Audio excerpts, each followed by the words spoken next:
Olá todo mundo, meu nome é Laila Rocha. Hoje nós vamos conversar a respeito do Dr. Bezerra de Menezes. O nome dele mesmo era Adolfo Bezerra de Menezes Cavalcante. Ele nasceu no Ceará em 1831 e faleceu no Rio de Janeiro em 1900, né? O Dr. Bezerra de Menezes, ele teve uma vida bastante interessante enquanto ele vivia, né, no Ceará com os pais e tudo mais. Ele era de uma família muito respeitada, né? Só que chegou num determinado momento, quando ele foi estudar medicina, ele teve que vir para o Rio de Janeiro e ele passou um processo interessante, porque ele teve que se bancar e passou todos os processos de dificuldades que ele tinha, inclusive financeiramente, né? Aí conta-se uma história que ele precisava pagar o aluguel e não tinha dinheiro para fazer essa parte. E ele muito ali na comunhão, né, sem saber o que fazer, de repente bateu na porta. Aí era um aluno, né, falando que se ele podia dar aula de matemática, ele ficou um pouquinho na dúvida, falou que fazia tempo que não estudava, não se aprofundava em matemática, mas que ele ia ver o que podia fazer. Aí o rapaz falou assim, então faz o seguinte, eu vou te pagar uma aula adiantada e depois eu volto, depois de uma semana, né, para você se preparar, depois de uma semana eu volto para a gente fazer as aulas. Aí ele combinou que tudo bem, então eu faria desse jeito. E justo aquela quantia era o valor que ele precisava naquele mês para inteirar aluguel, as despesas e tudo mais. E o mais interessante de tudo é que esse aluno não apareceu novamente para fazer as aulas. Então ele entendeu perfeitamente que, de uma certa forma, aquilo ali foi uma preparação espiritual, né? A família era muito católica, inclusive quando ele recebeu o Livro dos Espíritos, ganhou de presente, que ele se aprofundou e começou realmente a entender como é que funcionava essa parte espiritual, ele praticamente foi rejeitado pela família, porque a família era extremamente católica. Então, assim, ele teve alguns problemas nesse sentido de aceitação, né? E só que como ele foi se aprofundando cada vez mais, acabou desencadeando nele uma sensibilidade até para cura. Então começou assim fazer filas para atendimento com ele, né? E conta-se que mesmo ele sendo médico, ele passou muitas provações financeiras.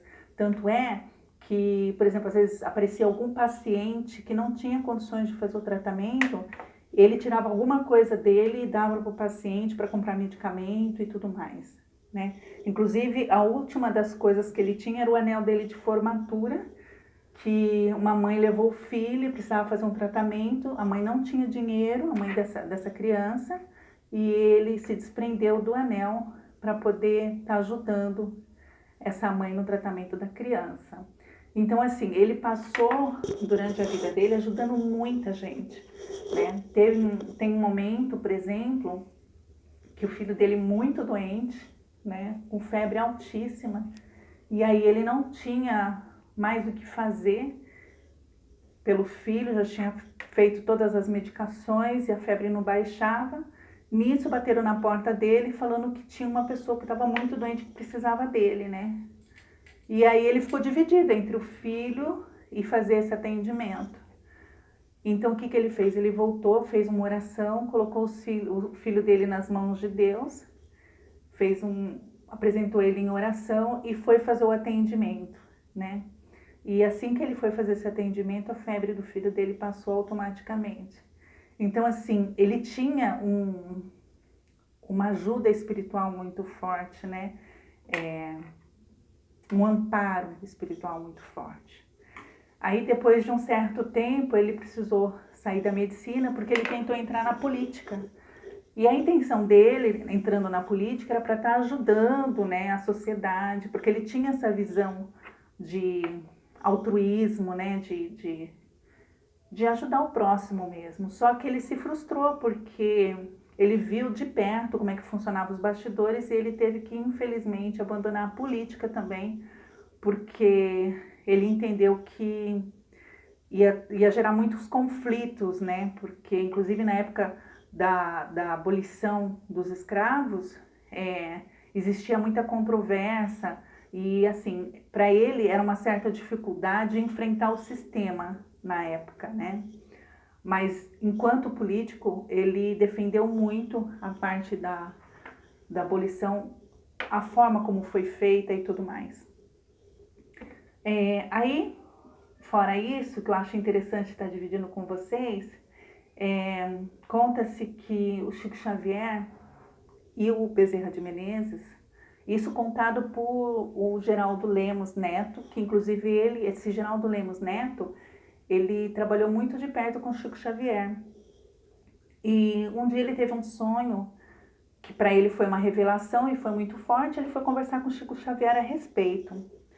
E aí, conversando com o Chico Xavier, falou assim, ai Chico, acho que foi um sonho estranho assim, né?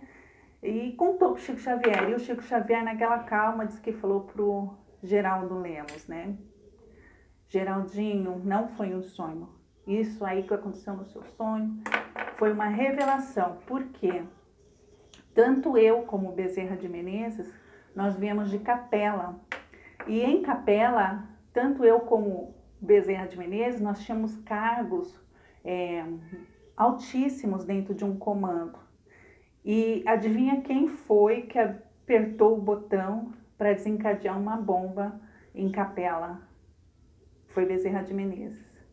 Então, Geraldinho, tanto eu como Bezerra, nós tivemos a oportunidade de encarnar na Terra como exilados. Então, tanto eu como Bezerra de Menezes, nós viemos para cá cumprir um resgate, né? Tanto é que conta-se também que Bezerra de Menezes, quando ele desencarnou, depois de todos os processos que ele passou aqui na Terra, ele foi convocado pela Maria Santíssima para trabalhar junto com ela, né, como ministro, junto no projeto de ajuda na Terra, né? Só que ele recusou, ele disse assim, que ele não poderia aceitar, que ele teria que voltar para tentar ajudar a resgatar todos aqueles que participaram em Capela daquela revolução, daquela guerra que desencadeou lá uma destruição em Capela, e que como tinham muitos que tinham participado disso, que ainda estavam encarnados na Terra, iam precisar de ajuda. Então ele pediu para Maria Santíssima deixar ele voltar para ele tentar auxiliar no processo de resgate de todos esses que ainda precisavam de ajuda e que ele não ia sossegar enquanto não tivesse ajudado todos eles, né? Então um espírito que já podia ter ascensionado, mas é interessante, né? Porque assim, quando a gente está na 3D, a gente tem uma visão mais densa, né? E depois quando você passa para o plano espiritual, você já consegue enxergar tudo mais amplo. É como se você aqui enxergasse só a árvore e lá você consegue enxergar a floresta inteira, né?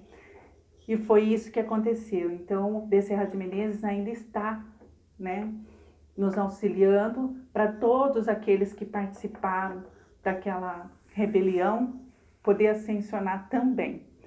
Então, Dr. Bezerra de Menezes, muita gratidão por ter encontrado, né, esse caminho de luz e nos deixado também esse exemplo, né? Porque às vezes a gente pensa assim, nós estamos passando processos de sofrimento, todos nós aqui, né? Hoje o planeta inteiro está passando esse processo de sofrimento, um resgate em massa, né?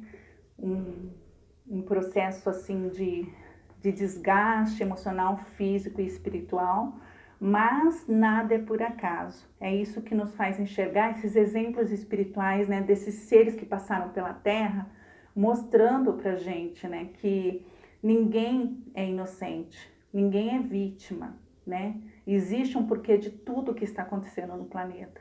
Então, realmente é um momento onde a gente realmente tem que começar a enxergar tudo com outros olhos, né? Entender que a espiritualidade não erra. Então, só por esses exemplos de vida, né, que Dr. Bezerra de Menezes nos deixou, eu digo gratidão, né? A gente sabe que existem vários centros espíritas, que existem médios, né, que incorporam Dr. Bezerra de Menezes no auxílio de tratamento, de cura. Então, assim, todo esse processo ainda de auxílio na parte da saúde, ele tem contribuído ainda com a humanidade, né? Eu, particularmente falando, todo tipo de processo que eu passo a nível de saúde, eu costumo já, né, convocar tanto Bezerra de Menezes, como André Luiz, como Chico Xavier, que são seres que já passaram o que a gente está passando, que sabe perfeitamente que sozinho a gente não consegue. E aí, nesse momento, a gente clama por misericórdia, sempre em nome do Senhor Jesus. Então, é isso que eu queria compartilhar com vocês. Então, gratidão por tudo e fiquem todos com Deus.